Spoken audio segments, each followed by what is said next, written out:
Hai teman-teman, perkenalkan aku Ines. Gimana kabar kalian? Semoga baik-baik aja ya. Jangan lupa tetap patuhi protokol kesehatan dan jaga kesehatan kalian masing-masing. Yuk kita intip keseruan aku sama teman-teman aku membahas tentang gelombang mekanik. Sesaat lagi ya.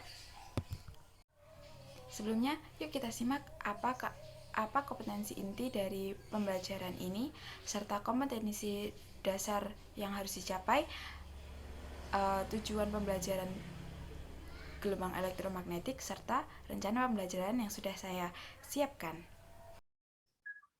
Ya, berikut ini adalah kompetensi inti pembelajaran gelombang mekanik kelas 11, kompetensi dasar, serta tujuan pembelajaran ini apa aja sih? Yang pertama, siswa dapat memahami pengertian gelombang. Yang kedua, menganalisis jenis-jenis gelombang. Yang ketiga, menganalisis karakter gelombang mekanik.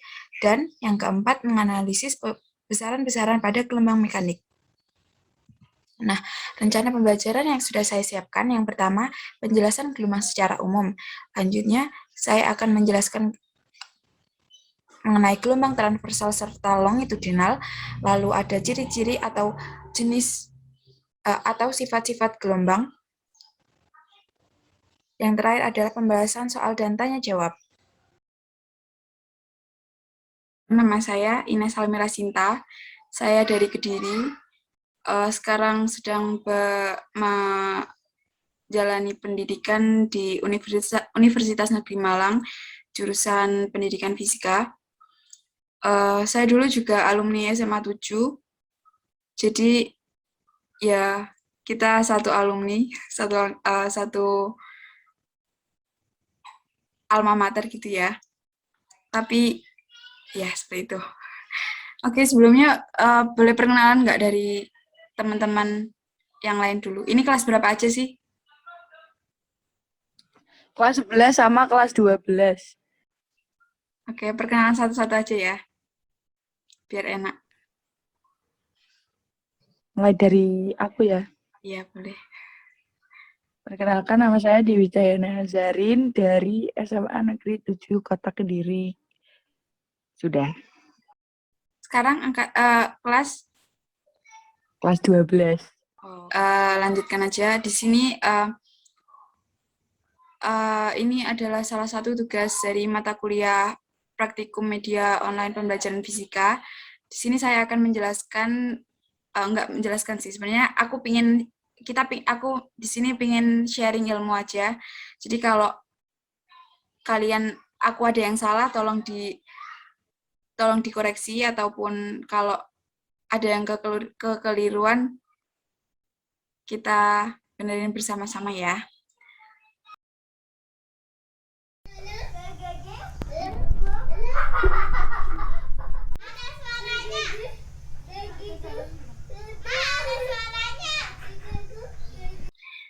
Tahukah kalian ternyata peristiwa yang sudah saya tunjukkan tadi, dua anak yang bermain-main tadi, itu ternyata adalah salah satu contoh dari peristiwa gelombang.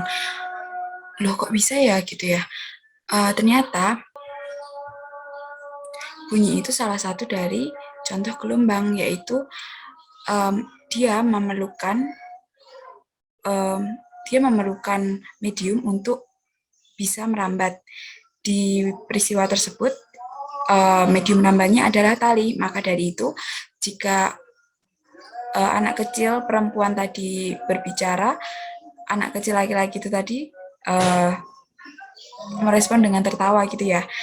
Dan saat anak kecil itu berbicara, anak kecil laki-laki itu berbicara, anak yang lebih besar perempuan itu dia langsung berkata kepada ibunya bahwa dia mendengarkan suara. Perlu diperhatikan bahwa kalian bisa melakukan percobaan itu di rumah masing-masing. Menurut yang sudah saya lakukan percobaan sendiri, ternyata tegangan tali itu juga sangat berpengaruh. Lalu ininya karakteristik kalengnya itu tadi juga sangat berpengaruh. Oke. Selanjutnya, selain bunyi percobaan ini, apalagi contoh dari peristiwa gelombang yang lain adalah riak dari air.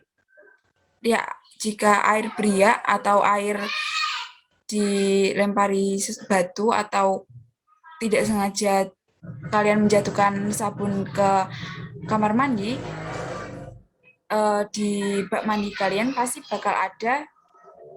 bakal terbentuk riak yang berupa gelombang-gelombang seperti itu.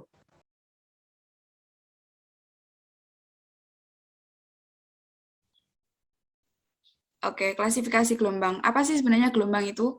Gelombang itu adalah getaran yang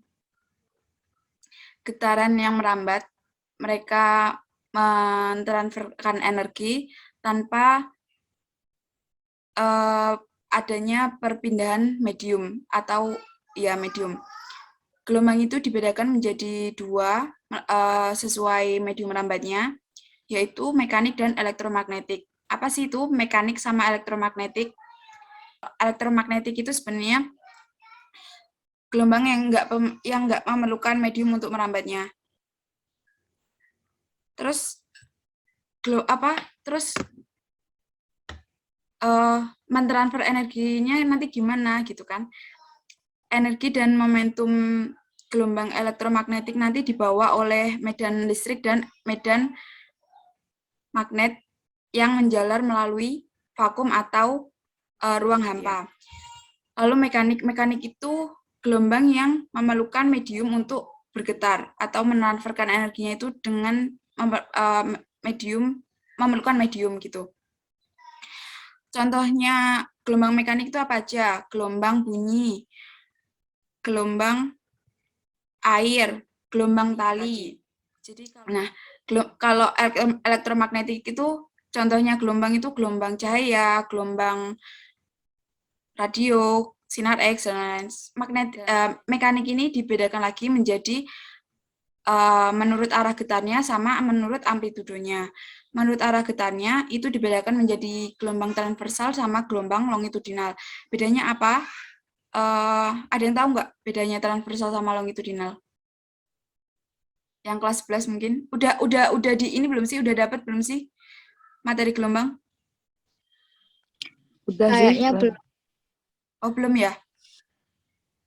Belum. Oh Kalau ya. nggak belum ya lupa. Oh gitu. Bedanya transversal sama longitudinal itu, transversal itu arah getarnya sama arah rambatnya itu tegak lurus. Kalau longitudinal arah getarnya sama arah rambatnya itu searah. Nanti bakal aku tunjukin percobaannya supaya lebih paham.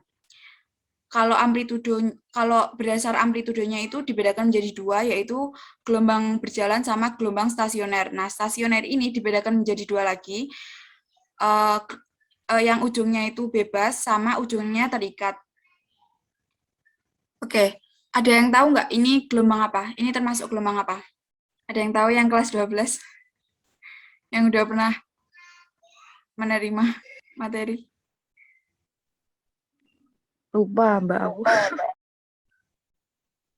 Oke, nggak apa-apa. Sebelumnya pernah nyoba praktikum atau percobaan di fisika lewat pet ini nggak? Belum. Aplikasi Belum, ini. nggak? Oh, belum. Belum.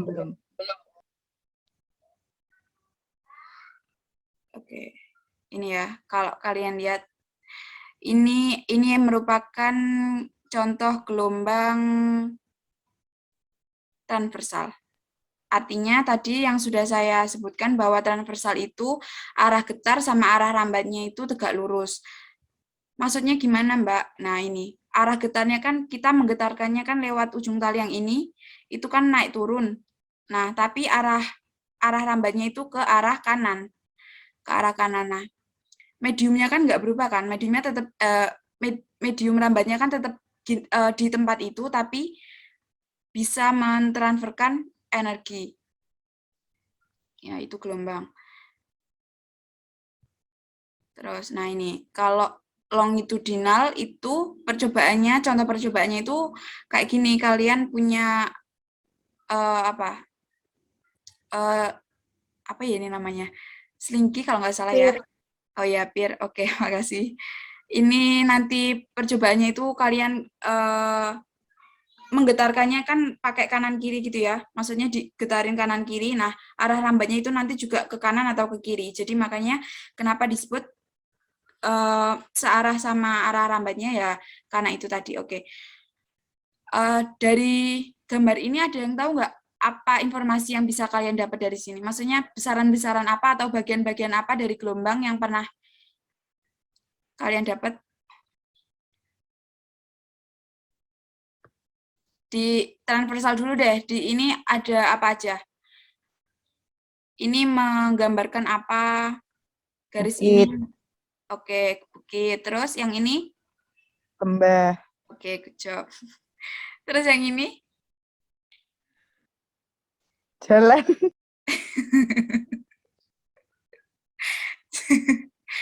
Oke, betul. Tapi ini adalah bukit.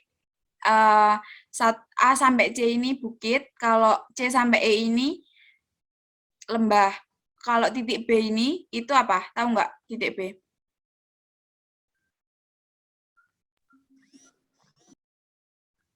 Titik B, titik F ini apa? Itu namanya puncak puncak gelombang. gelombang, Ya, puncak gelombangnya itu ada titik B, titik F. Terus kalau titik D sama H, puncak lembah, iya betul, dasar. Dasar ya, titik D sama H itu dasarnya. Karena ini akan lembah, terus ininya dasarnya gitu. Terus kalau yang ini yang garis lurus, panjang bisa saya gelombang, jawab ya? Enggak, simbol gelombang, Arin. Ini simbol gelombang. Em, terus ada rapatan. Kalau yang di longitudinal itu ada rapatan sama ada renggangan.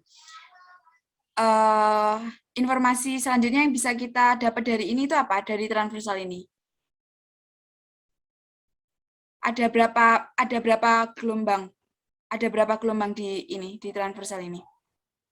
2, Oke, betul.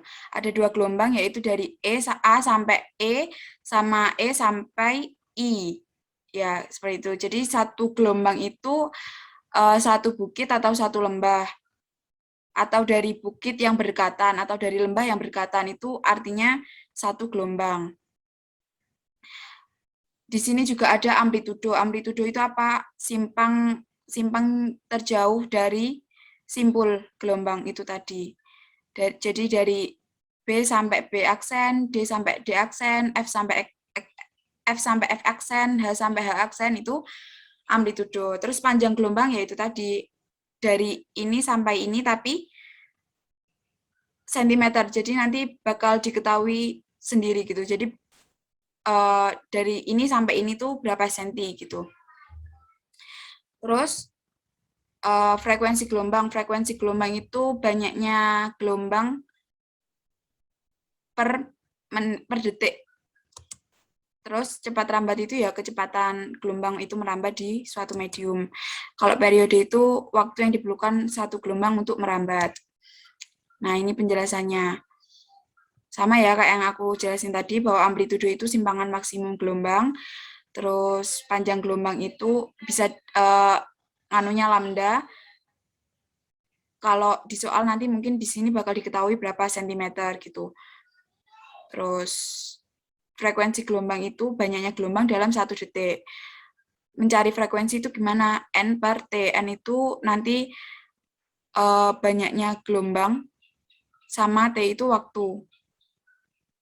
Periode gelombang itu T kecil per N, di mana nanti akan menghasilkan hubungan antara frekuensi dan periode, di mana frekuensi adalah 1 per periode dan periode adalah 1 per frekuensi. Cepat rambat gelombang itu tadi, lambda dikali frekuensi atau lambda dibagi periode.